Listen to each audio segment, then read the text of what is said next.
Hi friends, this is EL4501 fabrication of a IC. The last topic to be discussed, that is 1.74 by Dr. M.R. Gadvi, the integrated capacitors. In the last lecture we have discussed about the integrated resistor, the passive component, and this is the another passive component we will discussing today. So in principle there is a two type of integrated capacitor can be fabricated in a monolithic IC, and that is a junction capacitor as well as the MOS or the thin MOS and the thin film capacitors. Now junction capacitor is basically the same way we had discussed about the junction resistor. That means there is a p type material, n type material, and we are exploiting their resistive material over there. Over here we do have a p type material, n type material, and we will be exploiting their capacitive characteristic over here to show off the capacitor. MOS, as you are aware, it's a metal oxide semiconductor, and the thin film, that means there should be some thin film must be used, and that would be the way we are fabricating the capacitor. Let's check it up in detail each one. So the first one, that is a junction capacitor. The descriptions are given here. What it is, we will looking a figure and we can understand better way. So one of the island is shown here, and in this island we are showing a kind of a diode type or a transistor type setup. So it's a epitaxial layer, that is a N, that is a yellow strip. So this is a base or you can say the P substrate, which is very lightly doped, that you are knowing. This is a base we had formed. Again, it's a p type, so n, p, and this is n. So it's a transistor setup, and within this if you look at minutely, so this is a p type material which is a base substrate, so which is always in general it's a negative. So there is a reverse bias in between this n layer and the p layer, because p is negatively potential. And so there is a one junction, and that is a J1. The second junction, what I can observe over here, that is a N type and the P type. So in between N and P, that is a junction 2. So in between J1 and J2, if you look at, the N type material is the common, right? So we can design the equivalent circuit over here, and this is a p type substrate P, so it's a anode type.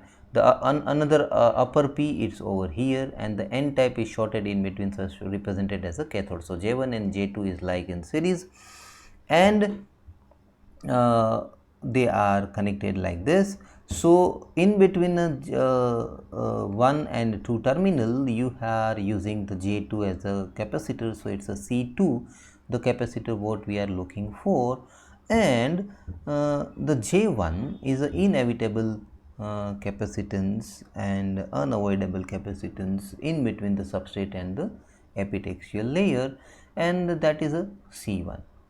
So in n type layer, it is because p is also lightly doped, collector is also lightly doped, but still it is in reverse bias, so it is offering you some capacity value. Anyway, so well, it is not important over here, but how we are fabricating the capacity and what is the idea behind that.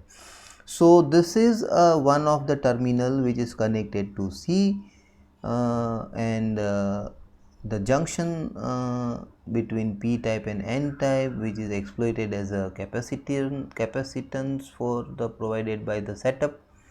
But when the current will flow from here to the another terminal point 2, there is a path, there is a one duct or one island, that is a emitter, that is a n plus region is appeared here.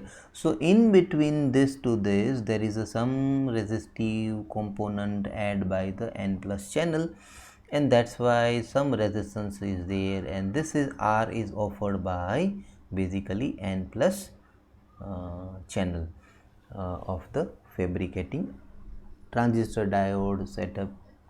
setup or the diode setup of the fabrication. So अगर ध्यान से देखो तो ये basically या तो diode हो सकता है या तो ट्रांजिस्टर हो सकता है, और उसको ही आप एज अ कैपेसिटेंस यूज़ कर रहे हैं.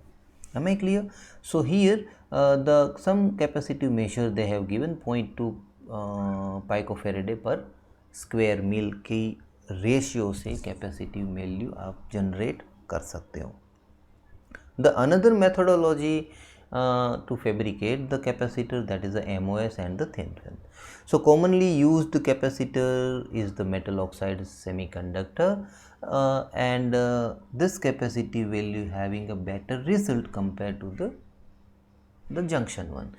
The idea is that because over there the junction capacitor, it is a temperature sensitive capacitor, because the temperature will raises up as the circuit will on, and the p type material, n type material, and they will change with their resistive parameters, and therefore their capacity parameters will also do affect. But MOS thin film capacitor is more stable because an insulating material or dielectric material are to be used over here. In this particular capacitor, the aluminum deposition layer, that is a bonding pad which is made up on top of this one, so that is considered as a one plate, that is a conducting plate. It is separated by an insulating material, that is, let us say right now it's a silicon oxide, so SiO2. It could be any dielectric material thin layer also, like a tantalum oxide. So sometime to having a better results, some manufacturers are also using the tantalum oxides or even the tin oxide. Up to certain level they can use as a dielectric material. And the N plus channel is considered to be the second connecting point of a terminal 2. So in between the terminal 1 and terminal 2 you may having a better results of a picofarad, and 4 into 10 to the power minus 4 picofarad per micrometer square, and that will be the way to design the another way of capacitance. Again, when the flow of a current is reaching from point terminal 1 to terminal 2 via N plus channel, and therefore the resistive path is again there.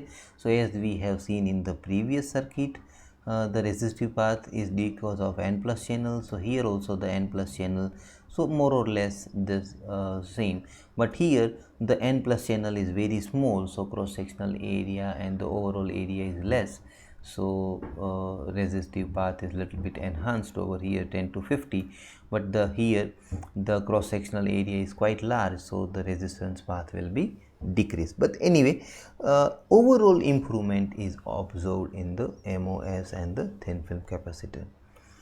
The last part, passive component, that is an inductor, and we have discussed in the beginning that it is always advisable to use the inductive component as an externally, but still as a part of fabrications they have designed it, and they have find it out some around very small value of dimensions, and they are able to produce the inductive parameters in the fabrications, but not too good. As I said in the beginning, the range is always of some nano part or a fractional part of a microhenry, like here it's a 250 nano Henry, or you can say 0.25 microhenry. So in a nutshell, it won't be too much good inductive value. So in principle, in practical approach, or in average, we are always using the inductance as an external source to the IC package are advisable, because in general this is also the quite current consuming device, and in IC there is always less current dealing. Anyway, so this is your syllabus CIA2. Stay home, stay safe, do read, do listen this video few times, and I think you are able to get the good scores. All the best for exam. Best wishes. Thank you.